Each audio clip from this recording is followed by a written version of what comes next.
যেতিয়া এনেকুৱা gas leak হয় তেতিয়া plan A plan B plan C plan D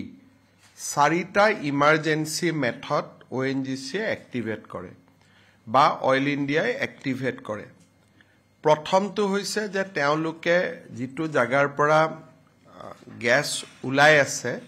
তাত তেওঁলোকে প্ল্যান এ মাড বা বোকা তেওঁলোকে দিয়ে আৰু গ্যাসটো লিকটো বন্ধ কৰিব পাৰে নেকি চেষ্টা কৰে তাৰ পিছত প্ল্যান বি তেওঁলোকে কিছু মেটেৰিয়েল ওপৰৰ পৰা ঢালে সেই মেটেৰিয়েল বিলাকে গ্যাস ওলোৱাটো বন্ধ কৰিব পাৰে নেকি সেই বিষয়ে চেষ্টা কৰে আৰু যেতিয়া এই দুইটা বিফল হয় তেতিয়া তেওঁলোকে যেটো জাগাৰ পৰা গ্যাস লিক হয় বা গ্যাস উলাই আছে তাক সম্পূৰ্ণৰূপে ক্যাপিং কৰি দিয়ে তাৰ মানে সেই যেটো ওয়েল হেতু চিৰদিনৰ কাৰণে বন্ধ হৈ যায় আৰু তাক তেওঁলোকে ক্যাপিং কৰি দিয়ে ক্যাপিং কৰাৰ কাৰণে তেওঁলোকে লিড আদিৰ দৰে ডাঙৰ মেটেৰিয়েল দি এখন প্লেট বনাব আৰু সেই প্লেটখন ওপৰৰ পৰা পেলাই দিব আৰু যিখন প্লেট বহুত হেভি হয় আৰু হেতু সদায়ৰ কাৰণে যেটো আমাৰ ওয়েল আছে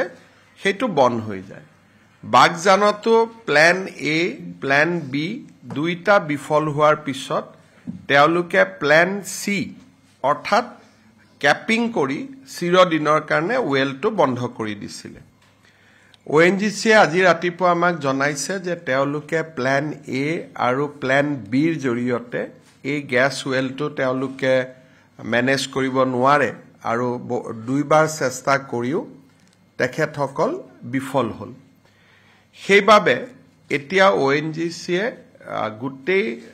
গ্যাস ওয়েলটো বা যেটো ক্ৰুড ওয়েল আছিল বা যাৰ পৰা হাইড্ৰোকাৰ্বন উলাই আছিল সেই গুটেই ওয়েলটো ক্যাপিং কৰাৰ বাবে সিদ্ধান্ত লৈছে আৰু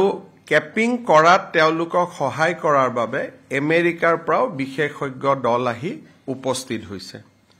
আৰু এই গুটেই ক্যাপিং প্ৰক্ৰিয়াটো অহাকালিৰ পৰা আৰম্ভ হ'ব ই 5-6 দিন লাগিব যিমান কেইদিন লাগে কিন্তু ফাইনালি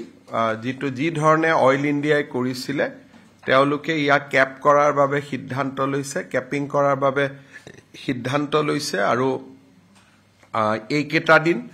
ৰাইজে সকলোকে সহায় কৰিব লাগিব আৰু গুটেইখিনি হৈ গলে আমাৰ পাৰ্মানেন্টলি ওয়েলটো ক্যাপ হৈ যাব আপুনি বিচৰা বাতৰি পাব কেৱল নিউজ 18 এপত